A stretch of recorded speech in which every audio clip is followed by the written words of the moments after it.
Welcome to the debate. There's this piece of advice, and you hear it everywhere: eat a salad every day. It's become, I think, the ultimate nutritional safety net for our culture. You eat a burger for lunch, so you have a salad for dinner, and poof, the slate is wiped clean. But I want to question that. Is a bowl of raw leaves and vegetables really the best way to fuel our bodies, or is it just the most socially acceptable one? See, it's that assumption of virtue that gets me. The sort of health halo that we put around the salad bowl, it's blinding us to the biological reality of it all. I mean, when you actually strip away the marketing and you look at the physiology, you look at bioavailability, digestion, food safety, that salad everyday rule, it starts to look less like a silver bullet and more like a really blunt instrument. For a lot of people, that daily bowl of raw greens could be causing more stress than it cures. Wow, that's a pretty heavy charge to lay at the feet of, lettuce. To get into this, we're going to be pulling from a pretty diverse set of sources, including vascular health research from Edith Cowan University, some studies on satiety from Penn State, and even safety protocols from the Singapore Food Agency. We're also looking at frameworks from dietitians like Sharon Palmer.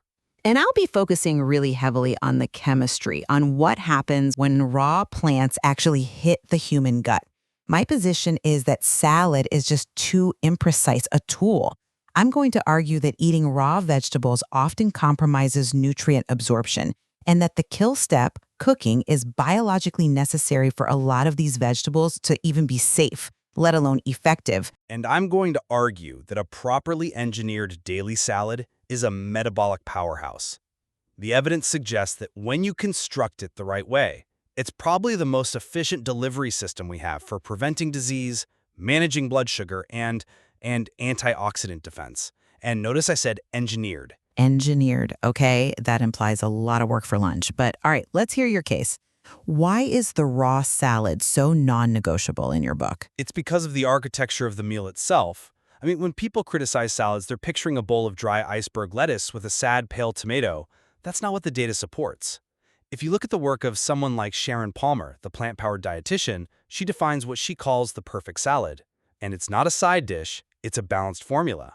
It needs a specific stack: greens, cruciferous veggies, whole grains, plant proteins, and, this is key, healthy fats. So you're basically talking about a grain bowl. It's a full meal, not a garnish, and the payoff is massive, especially when it comes to vascular health. I really want to zero in on the research from Edith Cowan University. They looked at data from over 50,000 people and found that eating just 1.5 cups of leafy greens a day, it didn't just help, it significantly cut the risk of atherosclerotic vascular disease, or ASVD. Vascular disease is a pretty broad term, though. What's the mechanism? Why greens specifically? Vitamin K1. This is the clincher. Nitrate-rich greens. Think spinach, kale, broccoli. They're loaded with K1, and the study found a direct correlation between that K1 intake and a reduction in the thickening and calcification of arteries.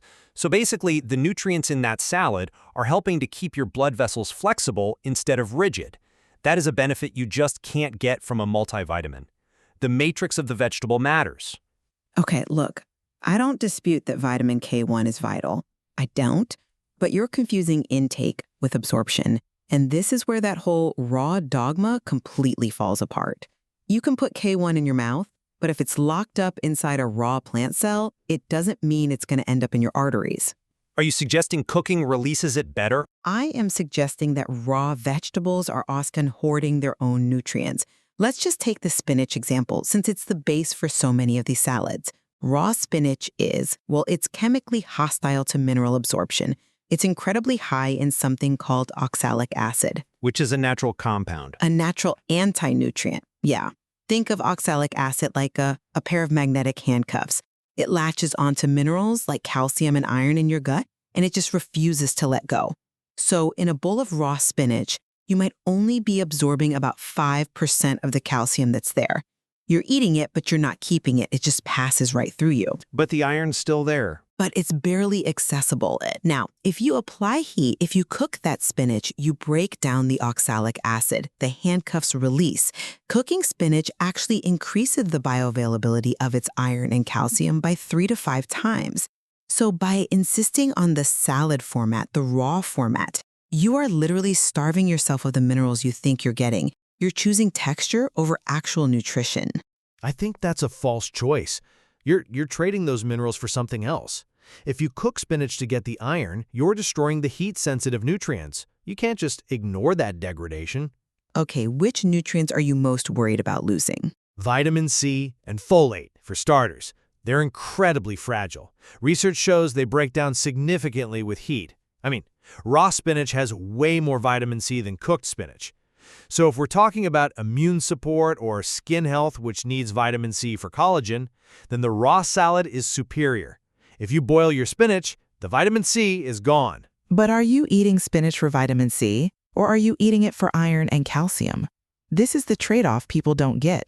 If you want vitamin C, eat a raw bell pepper or an orange.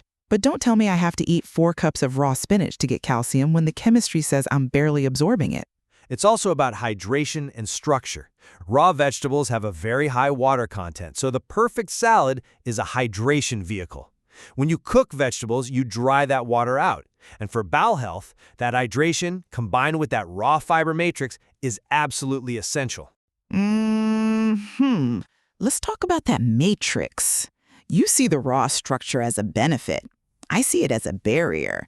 The human digestive system has to work incredibly hard to break down raw plant cell walls. Cooking is essentially pre-digestion. It does all the heavy lifting for you. But that heavy lifting is exactly what our metabolism needs. We're too good at digesting soft, processed foods. We need that resistance. And that brings me to the vegetable-first strategy.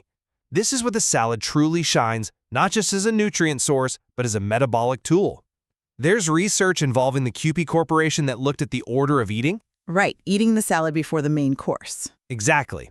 The study showed that eating a vegetable salad before a carbohydrate like rice or pasta significantly suppresses the blood sugar and insulin spikes you get after a meal. It's not just about what you eat, it's about the physics happening in your stomach. But how does a salad do that better than, say, cooked broccoli? It's the fiber network. When you eat a raw salad first, that fiber creates a physical mesh like a net in your stomach and small intestine. It physically slows down the absorption of glucose from the meal that comes after it. It blunts the spike. If you cook those vegetables down to mush, you lose that structural integrity. The crunch matters. It forces you to chew, it signals satiety, and it builds that barrier.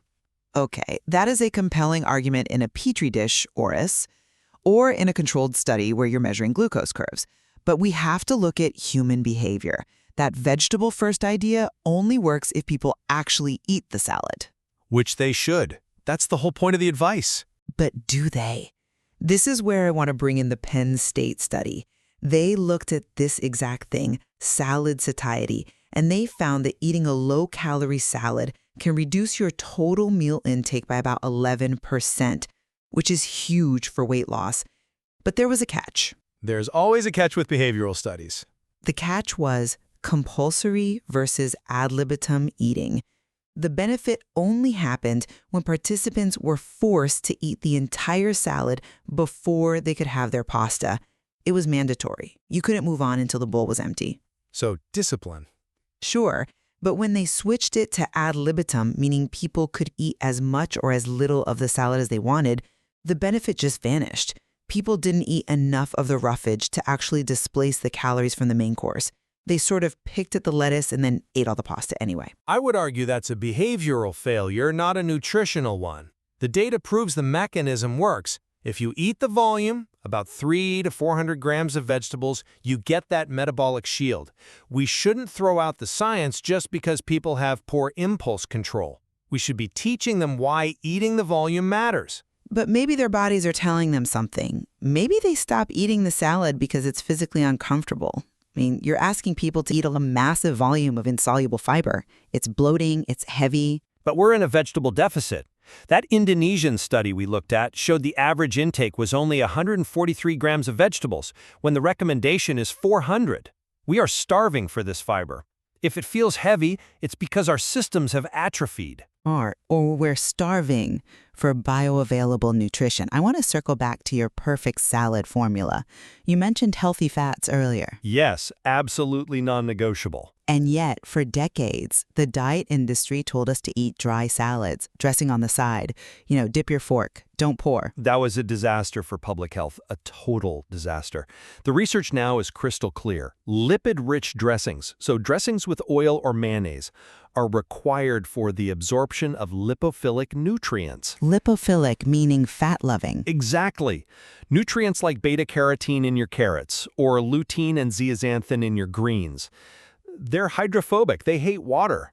They will not pass through the intestinal wall into your bloodstream unless they are carried by a fat molecule. It's like a taxi service. Precisely. The QP Corporation research specifically showed that eating mayonnaise increased the absorption of these nutrients from carrots and broccoli by a huge margin compared to eating them dry. The emulsified egg yolk and mayo plays a specific role in creating these little transport vehicles for the vitamins. Without that fat, you are flushing very expensive nutrients right down the toilet. I accept the chemistry. You need fat for vitamins A, D, E, and K. But here's the trap. The modern salad isn't a balanced formula of healthy fats. It's a vehicle for empty calories. People drown their greens in ranch or Caesar or these sugary vinaigrettes. You can turn a 100-calorie bowl of greens into a 600-calorie salt bomb so easily. That's why the type of fat is so important. Sharon Palmer suggests things like avocados, nuts, seeds, extra virgin olive oil. But even with good fats, you have to watch the quantity. I will give you one point on the dressing, though. Vinegar, acetic acid. It helps with blood sugar control. It does, but it also helps with that oxalate issue I brought up earlier. The acid in a vinaigrette helps to solubilize calcium. So if you are worried about the raw spinach blocking calcium absorption, soaking it in an acidic dressing actually helps mitigate that chemical lockout. So we agree, a dry salad is useless. A dressed salad is scientifically superior. A dressed salad is better. But is it safe? This is the dark side of our fresh obsession that nobody really wants to talk about. The FODMAPs. You mean just digestive discomfort? I mean genuine distress. We need to talk about FODMAPs. Fermentable oligosaccharides, disaccharides, monosaccharides, and polyols. Yeah, it's a mouthful. It's a gutful. These are specific carbs found in all the most common salad ingredients. Onions, garlic, mushrooms, cauliflower, even the fructose in apples. Many of which are very healthy foods. Healthy for some, but for a huge part of the population, people with IBS or SIBO or just a sensitive gut, these compounds resist digestion. They don't get absorbed. They travel down to the colon where bacteria just ferment them like crazy. And this creates gas, distension. It pulls water into the intestine. The salad may be bloating. Exactly. So if you have a sensitivity, the advice to eat a salad every day is basically a prescription for daily pain. You are dosing yourself with the very thing that inflames your system. And you mentioned the inflammation cascade in skin health earlier. Yeah, antioxidants neutralizing free radicals to prevent aging. While chronic digestive distress causes systemic inflammation, if your salad is irritating your gut lining every single day, you are not getting radiant skin. You are triggering an immune response. Your body is fighting the lunch you just fed it. I would argue that's a reason to modify the ingredients, not abandon the salad. You can choose low FODMAP vegetables. Spinach actually is low FODMAP. Carrots are. You can engineer around the sensitivity. You can, but it requires a level of knowledge most people just don't have. And then there's the ultimate safety risk. The kill step. Foodborne illness. The Singapore Food Agency is very clear on this.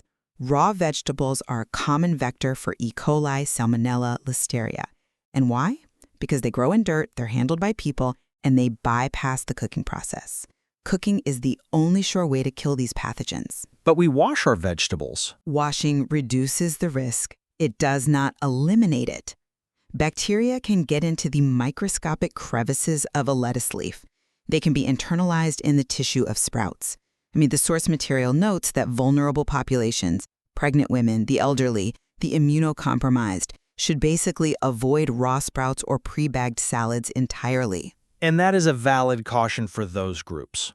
But for the general healthy population, Are you really suggesting me stop eating salads because of a statistical risk of listeria? That seems, I don't know, alarmist. I'm suggesting that salad every day increases your statistical probability of exposure way more than eating roasted vegetables does. It's a numbers game. Every time you eat raw, you are rolling the dice on the entire supply chain. Okay, but the risk of not eating vegetables is 100%. We know that a low vegetable intake guarantees poor metabolic health. The risk of heart disease from a lack of vitamin K1 and fiber is a certainty. The risk of E. coli is a possibility. We have to weigh those odds. Fair enough. But why must the solution be cold and raw? Why not a daily stir-fry or a daily soup? Because of accessibility and compliance. This is the practical argument. A salad doesn't require complex cooking skills. It doesn't need a stove. You can assemble it from pantry staples, chickpeas, nuts, seeds in 5 minutes. If we tell people they have to roast their vegetables every day, they just won't eat them. The barrier to entry for a salad is so low. I disagree.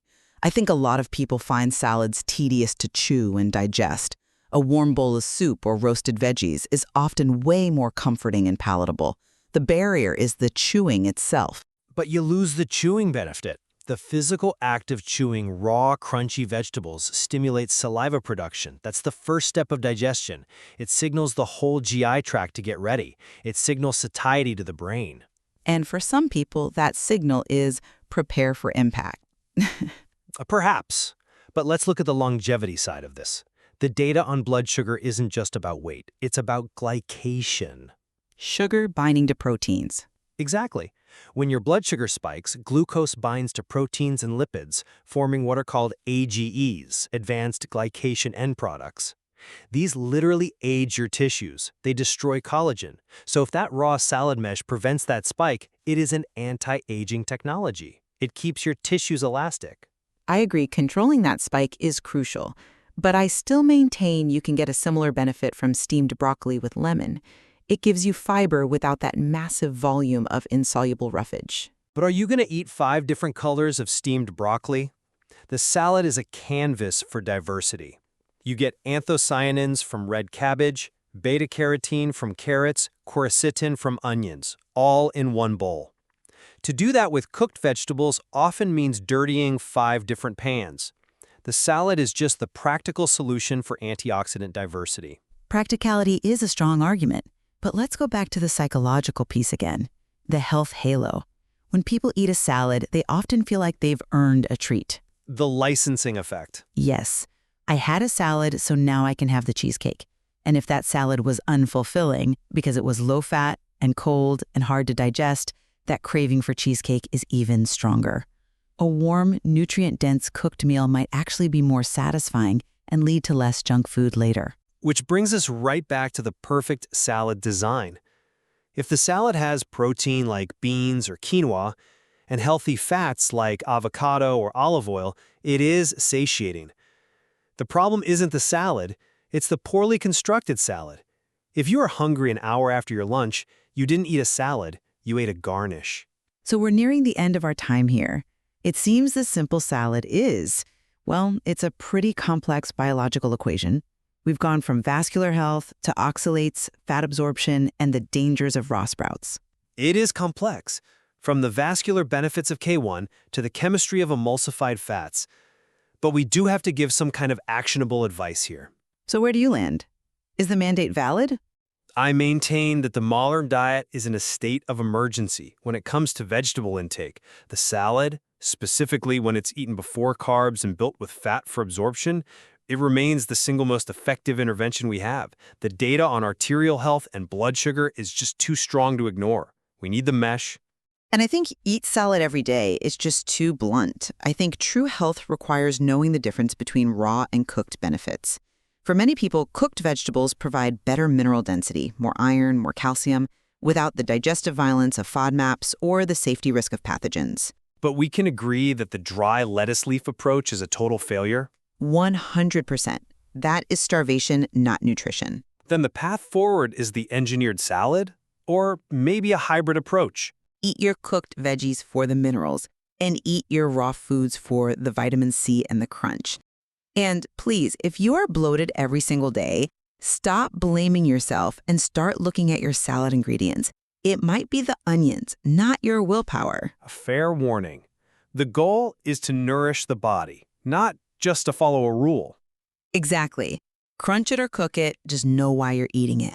And that brings us to the end of this episode of The Debate. Until next time.